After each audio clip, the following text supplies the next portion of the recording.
How they laughed. What's happening, Jets fans? This is GreenBean, and we are going to be talking about some little tidbits that came out this week with the New York Jets and what they were thinking during the NFL draft. Before we get started, I want to quickly remind you how important it is to hit those milk thumbs and give us the subscribe button if you would be so kind. It's the way we grow here on YouTube, and it is greatly appreciated. Guys, Flight 23, I still want to say 2023, I don't know, but it isn't that anymore. It's just Flight 23 is showing us some stuff. Now, episode 1 was more about Aaron Rodgers. I think rightfully so, even though we were craving some draft stuff. We got to see Aaron Rodgers episode 1 and what that whole process looked like. Very interesting.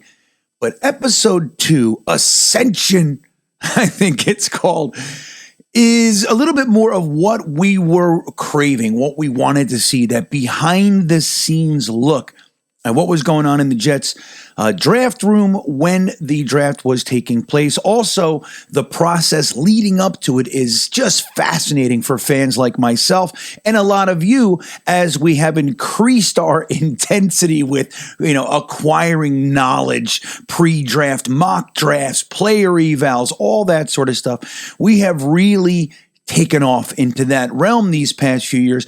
So getting that back end look is just fascinating for a lot of us.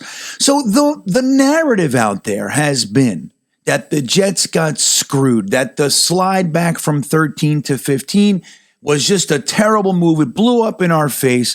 The Jets got completely screwed over by Bill Belichick, who shot in his office, gave away his pick for a measly 4th rounder, slid back 3 spots in the first for a 4th round pick with the Pittsburgh Steelers, and everybody, how they laughed. There was even an interview with Tomlin, the coach of the Pittsburgh Steelers, just this past week, where he was, he pulled back a little bit, but he did openly say that the Patriots were more than willing to give that pick that was directly in front of the New York Jets. And the whole national media laughed, and Jets fans stewed on, oh man, Bill Belichick, why? What's with this guy?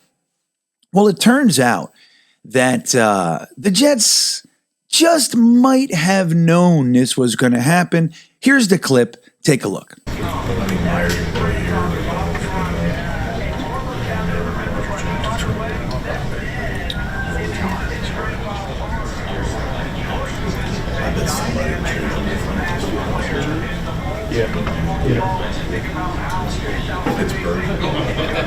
Now, it's an interesting thing right now, just to be, to show both sides here. There is a narrative out there, a thought process that Flight 23 was edited post to show this type of stuff to save a little face. Now, is that possible? Of course it is. Doesn't look that way to me. And I'm relatively critical.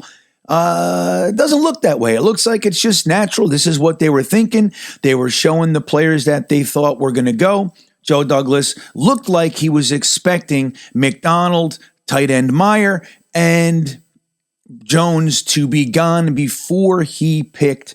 And then he even went as far as to say, I bet someone trades ahead of us to take Broderick Jones. I bet it's Pittsburgh.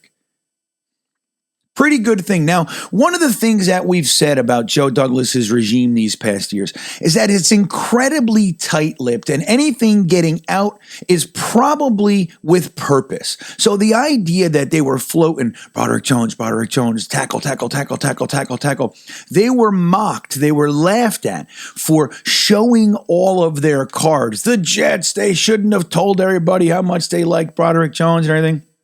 And Broderick Jones, if this is to be believed, was not even the main guy. Now, they liked him. They would have taken him if the other guys were. Of course, like Joe Douglas has said, you got to, when you go into the first round, no matter where you're picking, you have to have you have to have a list of players that you'd be happy with taking no matter where you are. Pick 1, pick 4, pick 10, pick 15, pick 32.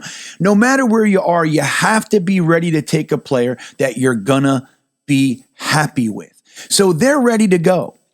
But if you look at it through this lens, not only was their number one guy ready to go when they were on the clock, if this is right, but they actually went as far as to predict there was going to be a trade in front of them. It was going to be for Broderick Jones.